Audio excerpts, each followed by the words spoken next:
friends, welcome back to Karla Created. I'm Karla, and if you like sewing, well, you've come to the right place because so do I.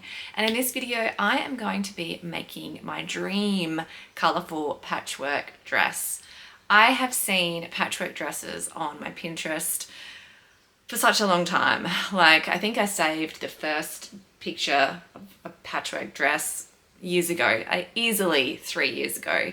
And I'm finally biting the bullet and making one for myself because I figured why not? And also I have a whole bunch of colourful fabrics in my stash, none of which on their own are enough individually to make really anything out of. So I'm going to patchwork them all together to make this dress, and I'm really excited about it. So I thought I would bring you along on the journey. Like a cozy sew with me kind of day. I'm hoping I can get this dress finished today because it's a pretty simple make. I'm going to use the Ogden Cami as a base for this dress and then crop it and add some tiers. It's as simple as that. So let me talk through why I picked out these fabrics from my stash. Now I have selected pretty much every stripe that I have in my stash, bar a couple that didn't quite match. And you'll see that it's a rainbow of colors that I've picked out in mostly pinks and blues and yellows. There's a little bit of green in there too. And I just think they all go together because they're all kind of stripy. There's a little bit of gingham in there, and yeah. I'm also on a mission to reduce as much of my fabric stash as I can. So this is going to massively help put a dent in my stash because I've just been gifted an entire bag of additional fabric that I need to find room for. You can see that I have my coziest sweater on. It's actually a cardigan. There we go. And yes, I knitted this myself without any pattern, and it is literally like wearing a blanket. I absolutely love it. It is rainy here in Perth, Western Australia today. So it's kind of ironic that I am making a super colourful summery dress on such a gloomy, rainy day, but it is actually making me feel much happier. Okay, so to make this dress, I am going to use the Ogden Cami, which is a pattern by True Bias, and I have used this pattern once before, actually twice before, to make the cami. And then I also used it to make this orange dress, which I'll insert a clip of, which is one of my most favorite dresses ever. It was actually a refashion. I absolutely love it. So I'm going to essentially recreate that exact same dress. I've already made my first 2 patchwork panel pieces for the bodice part of the dress, which is what I will be using the True Bias pattern for. And I have worked out the length of the bodice top part before I want the tiers of the dress to start by just holding up the pattern piece. And I kind of want the tiers to start around where my waist is because I'd like to add 2 straps or 2 ties on either side of the waist so then I can actually cinch it and tie it at the back.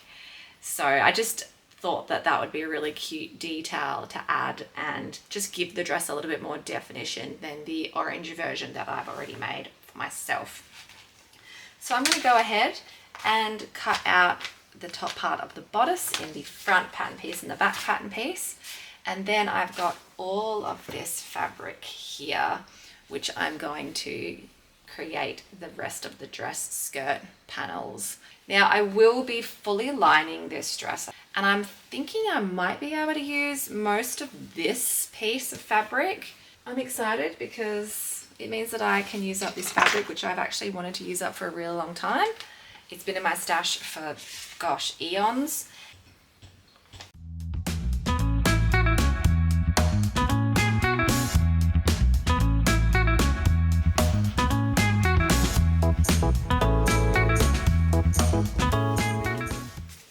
Do you want to sit down and look through all of these and then pick out the ones that you like? I want to have Costume. these ones. Here, there's lots. Here, we'll put them over there on the floor.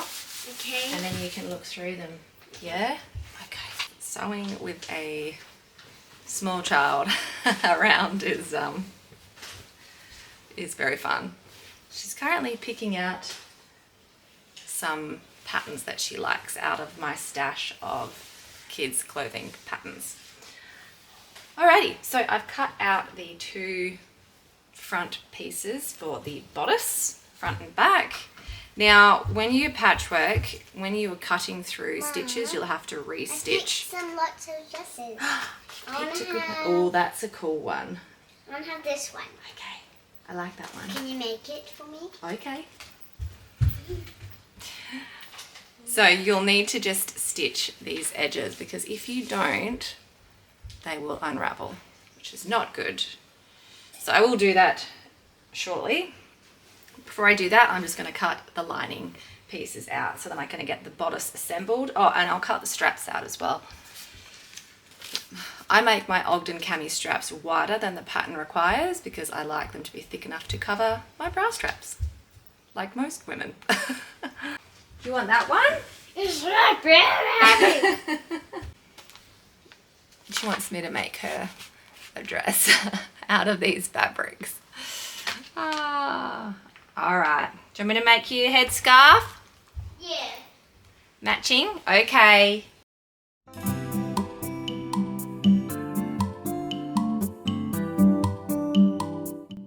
The most difficult part of this dress is the bodice, which is actually not that difficult whatsoever. Essentially, you are sandwiching the two shoulder straps in between the front and lining pieces of the bodice. There's no complicated darts or interfacing or anything of that nature, so it's a really beginner-friendly pattern, and I encourage you to check it out if you haven't already.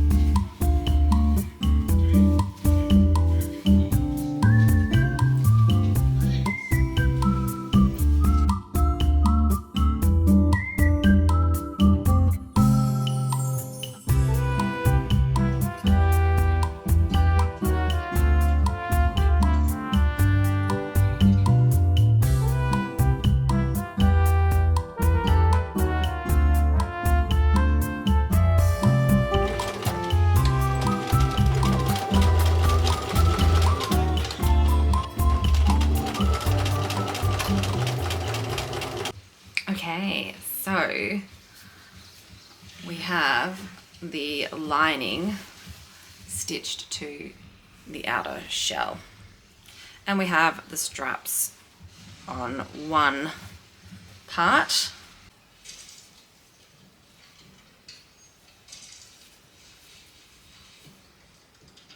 I have got the top part of the bodice done and the straps are all perfect, everything's great. Now all I need to do is just notch inside the seams here for all of the curved edges, so the neckline at the back and then under the armholes. Turn it right sides out. Once I've done that, give it a really good iron, and then I'm going to top stitch all around the neckline, not the straps obviously, but all around the bodice sort of neckline and back area, just to keep it all sealed and together. And then I'm going to move on to the skirt. So yeah, it's such an easy make. It really is. If you're a beginner, I really encourage you to get yourself an Ogden Cami because it's such a versatile pattern. You can make the top out of it. You can also do dresses, obviously. I've also seen people do like a faux button-up type hack, which is really, really cute. And you can do like peplum tops with it as well. It's a fabulous pattern.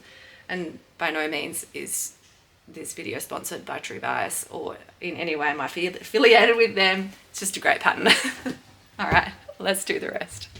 Lets you choose 3, 6, or 12-month plans.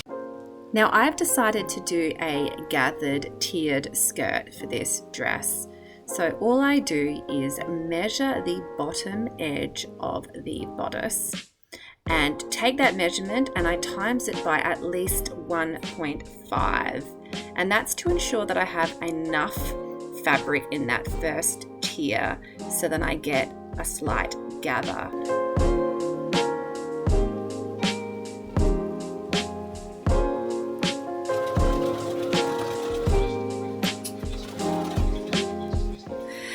I then did exactly the same thing with the second tier.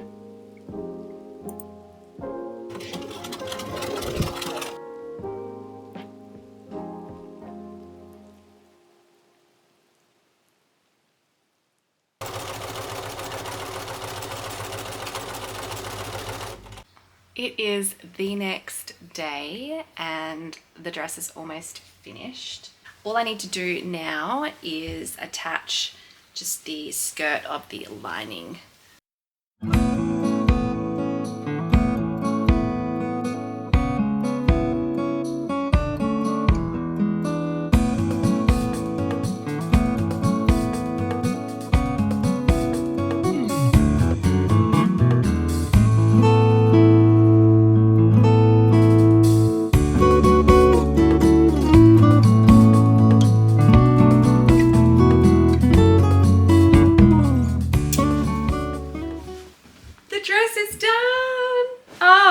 An enjoyable make this was. I have had so much fun making this, and I also am so impressed with how quick and easy this was, given there was all the patchworking, figuring out and placing, you know, all the fabric. I really like it. It is definitely something very, very different from all the other dresses that I have in my wardrobe, and I think that's what I like the most about it. I am so set for spring and summer now. I just need to get through, obviously, the very gloomy, wintry, rainy days that we are currently experiencing before I can actually wear it. I was going to add the tie around the waist, or 2 ties that I could sort of use to cinch the dress at the waist a little bit. I haven't done that yet. I'm not sure if it really needs it. What do you think? Do you think I should add those ties, or even like little like belt loops, and then make a strap or a tie that I can, you know, take on or off if I want to cinch it in? Let me know in the comments if you think I should do that or not. I, at the moment, think it's kind of cool as is. I like that it's very, very comfortable. This is all the fabric that I have left as well. I honestly thought that I wasn't going to have enough fabric. I'm low-key bummed that I wasn't able to use 100% of it, because I'm desperately trying to make a dent in my fabric stash, and I just seem to not get particularly far. So perhaps I'll use the scraps and make another patchwork matching dress for my youngest daughter. That actually might be a good idea. Given she's just asked me to make a dress for her, I could maybe perhaps make this one instead of using this fabric that she pulled out from my stash yesterday. We'll see. I really hope you enjoyed watching me make this dress as much as I enjoyed making this dress. Let me know in the comments about whether I should add that strap or not, because I'm really not sure. I could use up some of this fabric to make a strap. I think that would be really, really cool. When I say a strap, I kind of mean like a ribbon type belty thing. Anyway, if you like sewing as much as I do, feel free to subscribe to my channel. I would love to see you again in one of my upcoming videos. I typically post once or twice a month if I get the time, and I really hope you have a lovely day wherever you are. Thanks for watching once again, and we'll see you next time. Bye.